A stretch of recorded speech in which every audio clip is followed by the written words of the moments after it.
Yesterday in America, a grown man made a post on social media sharing his disgust about little boys watching the new Little Mermaid. He covered his male fragility by asking friends on his Facebook timeline if we were taking our sons. And I wasn't going to respond to his catch and release drama, but some of the comments had me hooked. So I took the bait, responded that my son wanted to see it and would later. I said my son just wanted to see Guardians of the Galaxy first, so he did.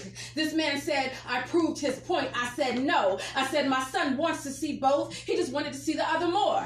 Dude didn't like the answer, like you can't rock it with both Ariel and Groot. And while he doesn't become irate, his upset is obvious. And it occurs to me that he doesn't normally post things where he seems upset. Doesn't really lead the commentary on socially conscious topics. He does not share outrage at how many women are killed daily in domestic violence cases. He does not explode in anger when a girl is sex trafficked or appear disturbed when a woman is called a bitch for rejecting a man. And so I found it fishy that out of every possible trigger, what fires him up is boys watching stories about a princess. As though appreciation of women somehow makes men softer. I wanted to ask if he prefers his men hard. But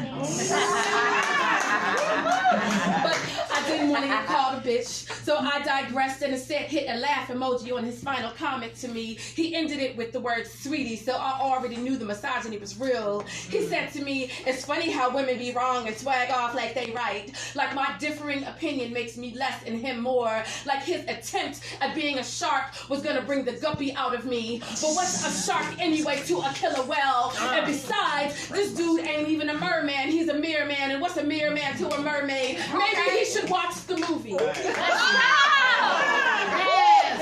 Find out about how hard a princess could go. But ain't it crazy that the thought of a boy liking a cartoon about a fictional girl, a tale about a mermaid, swims around in his fishbowl ass head rent-free until it almost drowns him in worry? I wonder if he knows he's more Ursula than King Triton, the way he wants to steal Ariel's voice, keep it away from boys who would love her if given the chance. But I didn't tell him that.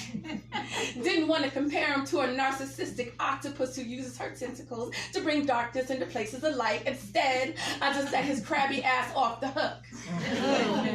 But make no mistake, the next time he decides to go fishing, he might catch more than this attitude. I never told my girl she was like home to me.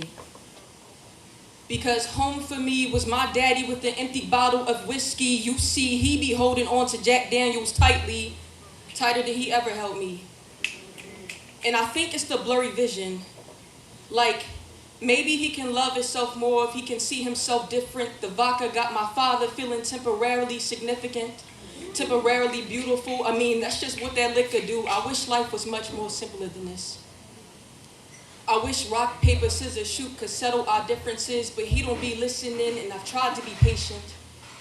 But he don't know how to drink in moderation. So for 15 years, I watched my father drink to feel good, and now that I'm over 21, I drink to feel good, because anything is possible when you're feeling good. There's something about replacement that's complacent. Something about replacing my father's love with the rim of a bottle. Something about the burning in the back of my throat when I can't speak. This shit right here is a hurt piece. Damn, Daddy, why'd you have to hurt me? I hate that I'm broken. I was tipsy when it hit me, so I wrote this. Too many emotions, and now I'm swimming in Henny oceans. I probably shouldn't have wrote this. I probably shouldn't have told you this. I should probably put the pen down. Should probably pick up Bacardi because it's easier to go down. Should probably pick up some pills because it's easier to swallow. It's a shame how you can be so full but yet feel so shallow. It's crazy how the alcohol changed me. Somebody asked the other day, they said, Blue, why you so angry? Why you so bitter? Daddy always taught me to never be a quitter, and I guess that's why we can't stop. They say it takes 21 days to make a habit.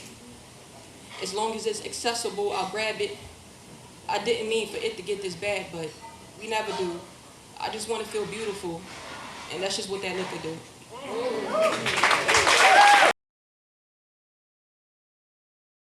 I have contorted myself enough to know how my neck and kneecaps should curl to take up as little space as a disappearing act allows.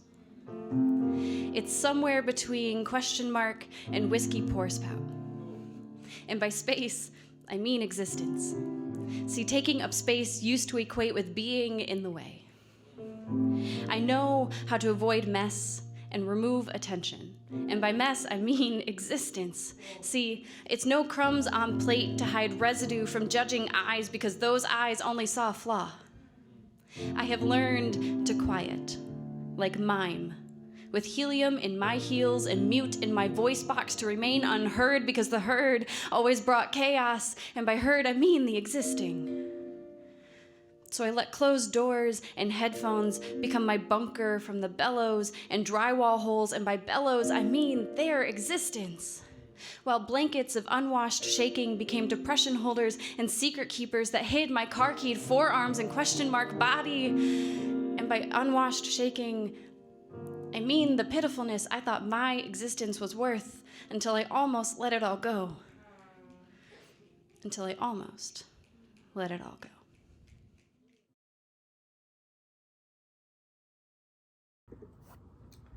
This poem is called Hijra. My uncle's air-conditioned SUV is in the tight sardine can roads of my motherland. I'm counting the beggars that tap on our glass window, and my mother has instructed me that the only currency I can give is a smile. 4, 5, 6, the 6 beggars tap, tap, tapping, and I'm resisting the urge to look up from my phone until the roaring laughter of our backseat passengers raises my gaze. In between laughs, my mom is shouting, "It's a Hijra! It's a gay!" She sees a man dressed in woman's clothing, and I am all too close to this window to run away from this nightmare. The woman outside is calling me handsome, and she is asking for money, and my mother won't stop yelling at her. "Amar bacha Latina, okedekyuna." My son isn't a faggot, don't look at him. My mom crumples napkins that are on the floor and passes this ammunition around the backseat of the car. My cousin rolls down the window, and together they hurl these napkins at her, an unexpected battle zone, yelling Hijra and Lati and Fairy, and like me, she outside knows that her smile is her currency, even more her defensive weaponry, and she is smiling, not falling to these bullets because there are no more holes to make in her. She knows these wounds. I'm rolling up the window as quickly as I can, and I catch her staring at me. And all of a sudden, this window begins to look too much like a mirror, and I am caught off guard when I see myself reflected onto her. I shut my eyes, and I hear the middle school boys calling me a faggot, and I hear my ex-girlfriend calling me a faggot, and I hear my mom and my aunt and my baby cousin calling me a faggot and throwing napkins at me. It is the same dinner table conversation when my father shouted that no one in this family is gay. No, we are not Americans, and our people don't do this. When I open my eyes again, all I see are hers, and she knows I am her. She is extending her cupped hands towards me, and my mother would swear that she is just begging for more money, but I know that she only wants to take my hand and tell me that we are the same. But we are not the same. She will grace face among insult and injury just to eat at night, and this slam poem might live longer than she will. Zolhaz Manan was a gay Bangladeshi man macheted to death in his own home. And last month, I wore a Muslim and gay shirt in the Atlanta Pride Parade, feeling like I had known this struggle. After I kissed my boyfriend goodbye, I complained to my white friends about the South Asian diaspora, that I've been robbed of my motherland, that I yearn for my people and the love of my family overseas. But can I lay claim to a motherland that taught a mother to hate her son? I live in the spines of a storybook, torn between an aching for Bangladesh and its laws that imprison my love, and an American privilege that gives me that very love. My home is not here, and it is not there, and I wish I could slip out of this brown skin. Maybe then I wouldn't have to hold the burden of a house, of a person divided. Can I love my people when my people don't see me as people? I am a citizen of a country that does not recognize me as human. Thank you.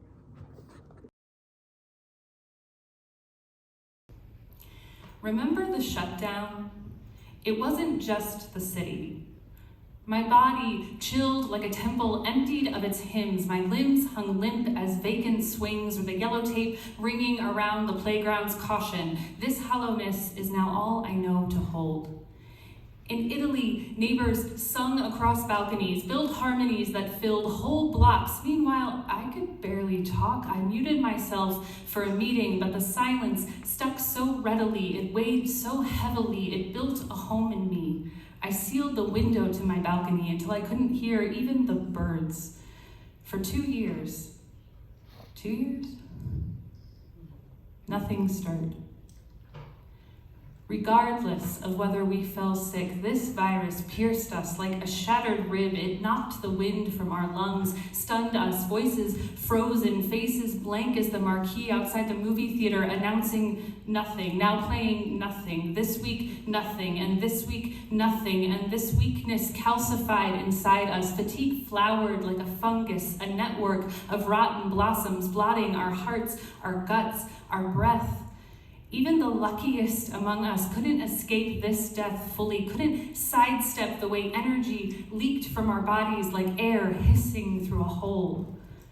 When the time came to return, I'd lost even the nerve that knew to miss you. Even my muscle memory had amnesia. My body was a tin man I couldn't oil can back to humanity. Behold what's left of me, just this rusty armor, just stiff joints, just meaning hovering like breath evaporating in front of me. I couldn't see the point, only the risk. I would have missed how much I've missed. The way my name moistens your lips, the way you gripped my gaze like a fist, held it with firmness for weeks until we could finally touch each other skin to skin. I didn't know how much I'd suffocated till you leaned in and said, listen, if you can't remember how to breathe, just sing with me. Sing with me. For the first time in 2 years, I remembered those balconies in Italy. I opened my mouth fully, my voice shaky as a sob. Silence strangled the phrases. My lungs insisted on unwritten rests. I said, I can't do this. You said, you can't do this alone. Every song needs more than one note. Every chorus needs a crowd of throats. That's why they call them catch breaths. All music is a relay, a torch pressed from my chest into yours. So you still feel empty. That only gives the echo space in you to soar until it finds me. Sing softly, sorrowfully. Sing your uncertain elegy. Sing anything. Just sing with me until our heartbeats drum in unison. You and I, we're still alive. Remember, sometimes when the world takes your breath away, it gives you back a song.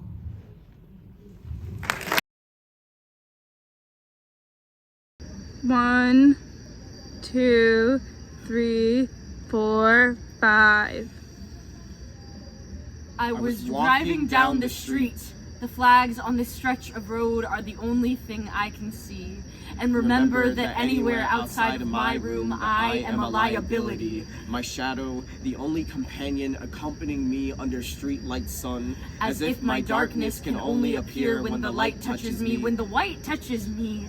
The patrol car LEDs or the officer's translucent spit, that he cannot find the girl from my ID, or that he has never seen a beast like me. So I camouflage with black noise, my sleeping anger interrupted by a hey, and my footprints were caught in black ice when that gun was pointed at me from back of white SUV, and I do not recognize the stoop kid imprinted on his tinted window, the one that everyone else sees. And I am wondering what he thinks he knows about me, has convinced himself I am disease. Will combust into pure savagery. Primitive. Criminal. Perverted. Google black and chimp. I mean chink. See the studies roll in, mutate me from monkey to monstrosity. So if you want a monster, then that's what I'll be. Slit my own throat before exhale becomes cause for quarantine. See the caution tape mark where the sickness and my yellow begin. Retreat to the darkness from whence I came. Slit my own throat before it roars a toxic breath. Never cauterize my self-inflicted wounds. Grow 2 more monstrous traits and repeat the process again and again and again. Hear the reports on TV from the police and what to look for and seize in the bathrooms or on the stoops of my street. See the head at the stake in the museum atrium. Recognize myself in the page display instead of the page patrons, and the people's fears grow louder, and the heroes' myths grow stronger. And again, who is holding the guns or the pitchfork? Look down at my hands, see that it is you and me. So in the name of keeping your streets clean, I will put down my defenses. Use it all to deal self-injury. Aid you in ridding your city of my invasive species. See the pitchforks in the barrel of the gun pointed at me. And I let it, the chains of this hospital bed coiling into me. And I let it shrink smaller and smaller. And look at what a good monster I have become. Erased all my personhood for the sake of your narrative. And isn't that exactly what you want? To exile me from myself, evaporate any puddle I see my reflection in. But I've never seen a beast be so beautiful. I let you cage me, clip my own wings without trying to fly once. Not every song I screech is a form of resistance. I do not even need to be good. I do not even need to let the soft animal of my body love what it loves. I just want you to see I am not a monster. Every monster is just me. Every black boy. Every he, she. Every stoop kid. Every dyke bitch. Every monkey. And I can frolic in a hoodie at night and rap my own eulogy like J. Cole. And I can let the chinks in my armor shine soft and hold my vulnerability. And I can redirect your bullets with the whip of my tongue. And I can mutilate my body to mirror every element of my ancestors' deities. But I can't accept your heroism for a happily ever after. So when I look at my reflection, I am just me. And how could you ever call that monstrosity?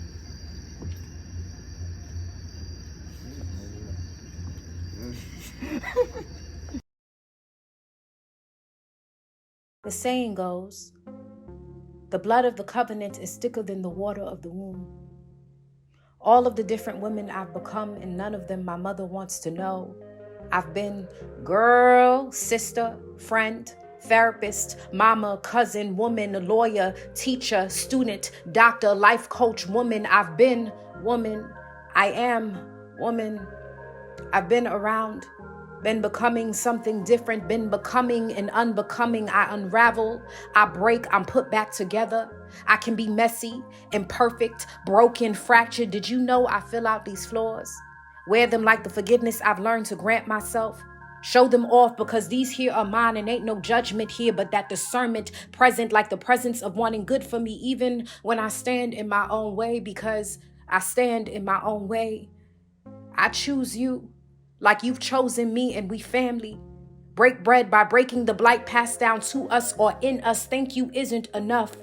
On the days I prayed for death, I thank you for being my reason for resurrection, for rebirth, for helping me fashion acceptance out of this grief I carry, because I've been bitter, been sad, been depressed, been anxiety, been sick with being sick, been tired, been close friends with loss, been lost. The funeral procession of my past selves comes to mind. I've been carried, been eulogized, and my friends wept for me, wept with me, brought me back to life. And isn't there no greater love than a woman that lays her life down for her friend? I've been saved by your grace, your unwavering faith in me. I've been saved by your love, your steadfast loyalty to me. I've been saved by your compassion, your open arms to me. I've been becoming and unbecoming, letting these tears tear through the trauma of being unwanted, abandoned, of facing rejection. You choose me like I choose you. We family. Fill up on laughter and call it medicine. It be the salve for these stories that tell me I'm not worth staying for. You remind me you be ever after. Charging through plot holes, showing up as turning point, emptying yourself to pave way for my resolution. Thank you isn't enough. I've been becoming and unbecoming, been ugly cry, been fetal position, been can't get out of bed, been too hollow to breathe, been too heavy to move, been not wanting to move. And here I am.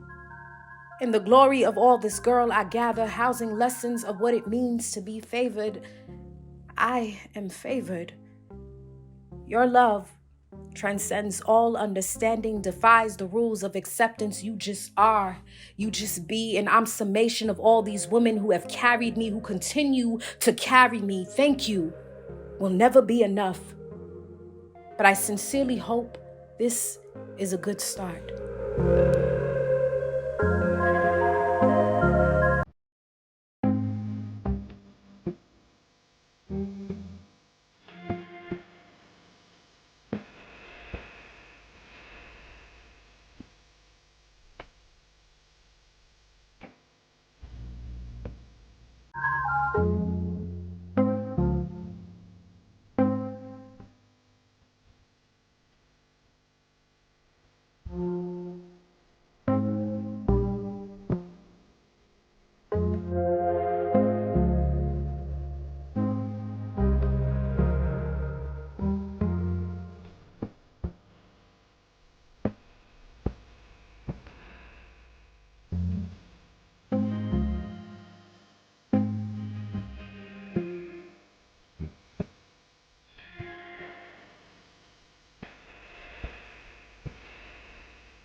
Dear Jordan Peele, as a black boy who grew up in the intersection of hip-hop and horror movies, thank you for slicing out a place for my blood to feel seen. Thank you for allowing me to hear a scream in a writer's room that sound familiar to my own. The first time I heard, I got five on nigga, I knew that was a graveyard of eeriness crawling up from 6 feet below as the organ bellowed. Jordan, can I call you Jordan? Actually, Mr. Peele. Can I please open your process for us? Did you hear, I got five on it? And imagine a world where even the tethered version of ourselves are cruising the underworld looking for that Indo weed. Did you hear, say my name, and make us happy?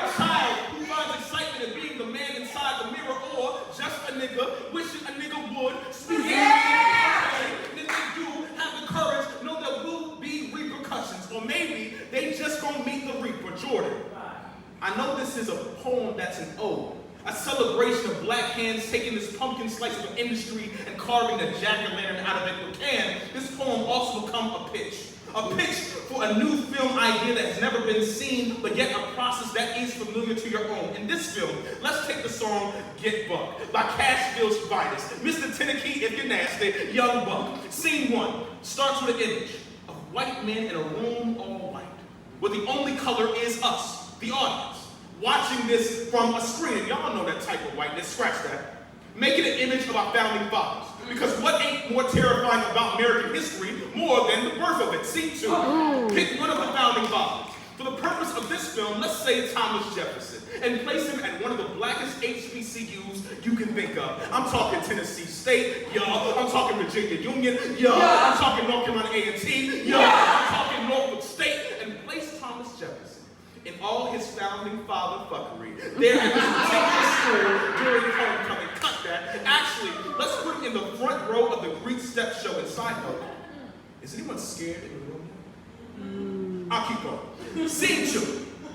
In this moment, let the bass line of Young Buck swell into a marching band drum line of TSU, almost like the march before a eulogy, because we have yet to hear the climax. Scene 2. Let's imagine Thomas Jefferson has found his way to the homecoming after party. Imagine our main character, TJ, is surrounded in a sea of black joy. Imagine Thomas Jefferson is the only person in a room who don't know how to swag surf. Imagine how awkward it is, y'all. I mean, it's awkward. It's awkward to acknowledge the main character in our story is a rapist. It's awkward to acknowledge the main character in our story is a slave owner. It's awkward to imagine that these things can't exist at an HBCU. And side note, is anyone scared of the room? Rhetorical. Scene 4. In the midst of doing the most gentrified Millie Rock, our main character, TJ, realizes he's in a room full of descendants of Sally Kenneth.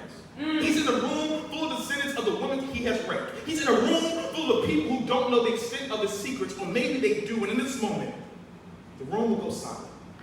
And all the color in the room turns to the only thing that is white. In the harmony of souls awaiting a revolution that's yet to come, you will hear a laughter ooze out of black joy, and all you hear as our story fades to black is get up, nigga.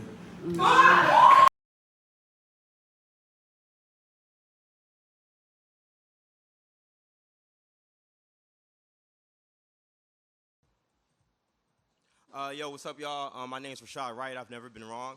My name's Rashad. And that's Arabic. It means someone who's always on the right path. And that's funny, because I've taken more wrong turns than white newlyweds in horror movies. I'm the oldest of 3, so at one point there were 2 little girls, and they looked just like me, and they had to sit through all my TV shows, so they knew all 152 Pokemon before they knew the alphabet had the last letter. I can run 2 miles in like 12 minutes. Can swim a whole lap in a single chewed up breath, and if you give me a bicycle, I'll make a car think it was a skateboard. I don't believe in capital letters. I believe in equal opportunity. I'm pretty sure Tupac is alive and hiding in Jersey City. And I'll never shower before getting into a pool. I'm pretty sure it defeats the purpose. I'm my mother's son. So whenever I rise, it's always her shine in my eyes, and she raised this voice Christian, so all these poems have at least one amen in it. Can I get an amen? Because back in the days, I believed in God. And then I started believing in myself. Nowadays, I dream big enough to try believing in both at the same time. I'm like kind of allergic to nuts. I wear dog tags. I act like it's a rosary. I know my right side. I don't know my left. I've done more sports than states I've been to. I fight hard and love hard enough to break my own heart in half. I'm National Guard, so I'm part-time soldier. Full-time pissed the fuck off. I fired more bullets than hands I shook. I had so many guns in my mouth I could spit out a full clip. So when I love someone, trust I hold them with a full grip, and I am bad at lying. And on most days, I'm even worse at dealing with the truth. And the truth is, I feel like a car accident that keeps waking up in the morning. All of this morning is never done. No matter how many yesterdays I've had, I'm good. It's so much shit and can do it all with a whole family tree tied behind my back and still feel like a really small fish spread out on a really big table. I can have skin made of gold and still confuse it for rust. I'm a dragon in denial of my own flame. My voice is a fairy tale I'm still trying to believe in. I hate talking about myself, but I'm really good at the shit I hate. And sometimes I'm so hard on myself that tomorrow always feels like a miracle sent to the wrong address. I mean, we all heard the saying, practice makes perfect. And I've had to practice being this broken for so long. You couldn't fix me even if you tried. And I tried, and I tried, and I tried, and I tried, and I tried. But all that aside, my name is Rashad, and you have no idea how nice it is to meet you.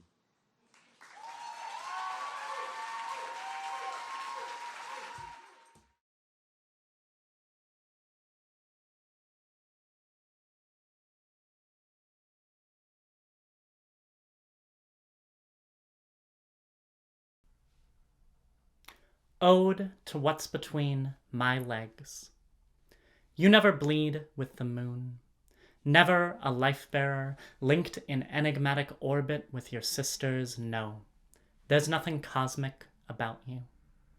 I can't even gift you a name that doesn't sound like a joke, jeered in a high school locker room, a slur screamed across a pop-up porn ad, some tool of violence ripped from my body, then pointed back at my throat. They ask me when I plan to cut you out of my life.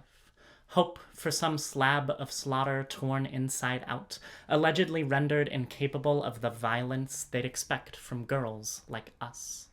So you mostly stay hidden, suffocate in the straitjacket bulging beneath a baby pink skirt. My incarcerated family member I try never to visit, but I'm sick of pretending you don't exist. Of listing all that you're not. What you are is the softest thing about me. For me and my love's a blessing, the unforbidden truth tingling as we crawl into each other's bodies. You know I could never hate you.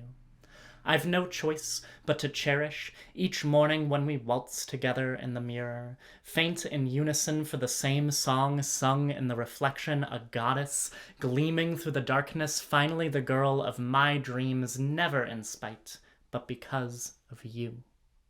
Because of who you are, I'm still afraid to open, to speak the truth of us, my mind writhing in all the ways it makes us less than woman, stuck in the cycle that will never gift me the language to love you.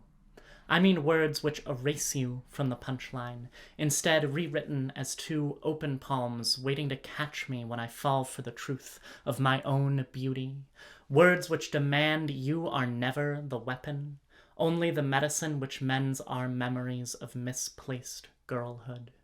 But I don't have to tell you what's missing. The silence, when I search for this language, is louder than any words I could write. I return to this poem and still struggle to wrap my tongue around this foreign way of loving, and you deserve so much better. A happy ending, a future where I say, I love you, and actually mean it. I promise to keep trying until we get this right.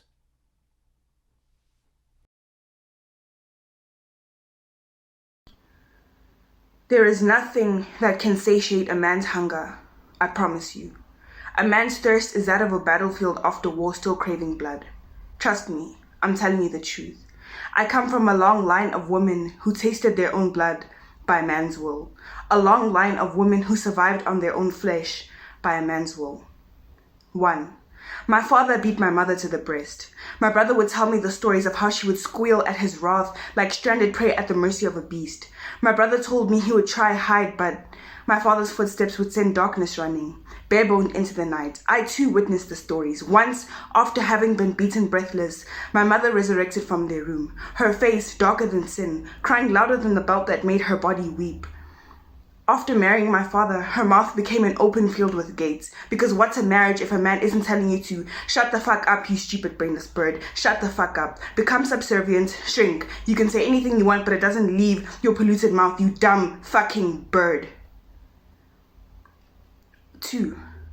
Once at my now dead uncle's house, a man hammered a beer bottle into his wife's cheek, left her face distorted like an heirloom photograph. We couldn't recognize her, no matter how hard we squinted. The house was baptized in fear, peace averted. My cousins and I tried to hide, but darkness went running, bare-boned into the night. Is that what a man's wrath does? Sends darkness elsewhere with its teeth chattering. We were taken like livestock to another uncle's house. Even now, I remember how our mouths were dry from prayer. I bet our bodies, swollen with apprehension, quivered throughout the night, recalling that wicked scene. There is nothing that you will do that can satisfy a man's hunger. I promise you. Believe me, I'm telling you the truth. I come from a long line of women whose skin became a casket once a man touched them.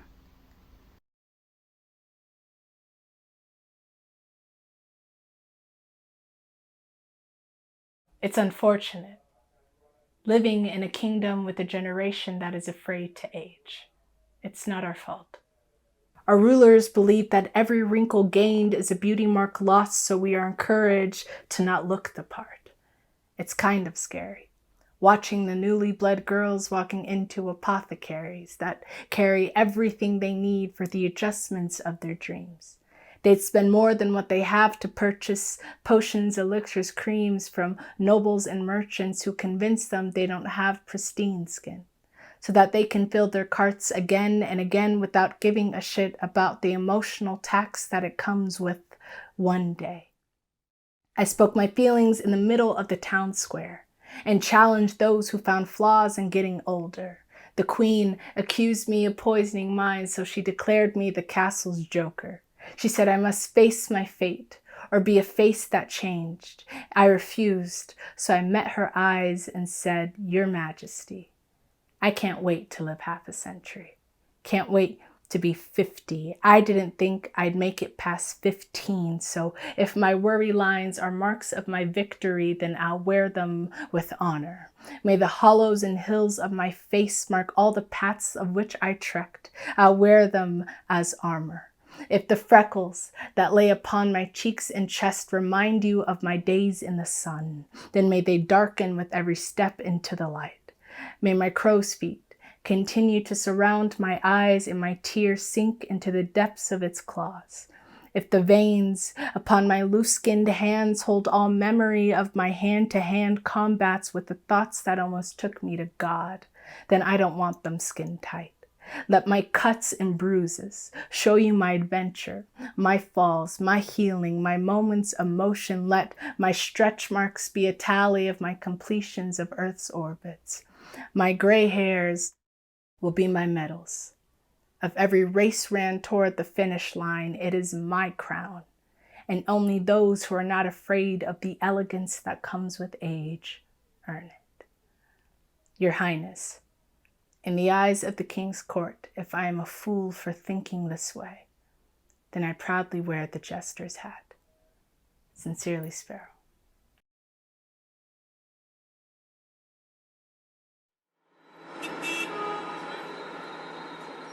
Because even in the hood, you can hear the birds chirping. Barred windows don't exempt us from dreaming about what's beyond the bars. Hood kids have dreams too. Our dreams have permission to grow like that seed caught in the middle of the concrete by the crack that nearly broke the mama's back. hopscotching to the base of the man who dealt the crack and bought the ice cream. Us hood kids knew there was more than the hood, and not only did we see it on TV, but on the faces of the ones who made it out to return and tell us stories. So we knew how to dream. We knew there were stars above our heads. Even in fear of reaching up to grab them, we knew they were there. We knew the dreams lived in our thoughts and words, our songs and our clothes. We knew past the sounds of bullets in our 3-block radius that there was a place we could aspire to, dream to. And whether we reached it or not, our dream said we could. And no one sees the hood kid dreaming or the stars in their eyes, only the sadness, only their circumstances. But circumstances have a way of watering dreams.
And then, everything in my life except my dance was 4 times the speed. My dreams knocked on my door, but they also knocked me off my feet. I came to a white country to be a part of a different breed, a breed that would frown upon anything that was brown. My dancing bells, my not so thick skin, chai, tea, latte. Chai and tea are the fucking same thing. I was chasing my dreams, but on new streets, shrinking within yet wanting to be seen, dancing the story of who I have been, but in a different language, and they didn't know what the hell does it mean. And that's when I began losing my rhythm. The whiteness of this place began to tweeze my skin. The coldness of this country began to freeze my knees. It seemed to be extinguishing the fire in me. My dreams that were supposed to set me free began choking me instead, and that's when I began losing my breath. My therapist asked me to stop wanting to be seen. Whenever my heart felt like it was burning, practice box breathing. Count to 16. 1, 2, inhale. 5, 6, exhale. 9, 10, inhale. 13, 14, exhale. It was 2020. My therapist and the world had chucked me in a box, but my dreams still knock. Then pop like bubbles that disappear into thin air.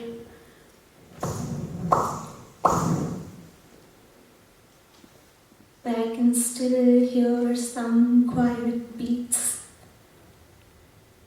in the crackling sounds of my old dreams. I can still hear